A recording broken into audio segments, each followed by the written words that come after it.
ជាមនុស្សមិនយល់ពីអត្ថន័យស្នេហ៍ពេលមានអូនក្បែរបងមិនចេះថែរក្សាតាលុកពេលបាត់បង់រូបជីវា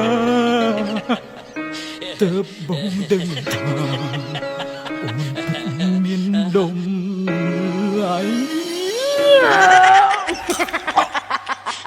មេឃកំពុងភ្លៀងហើយអូនអើយតើរងងារតែពេកមានបងមកអើយបងសែនមករស់តាលក់ចង់ដឹង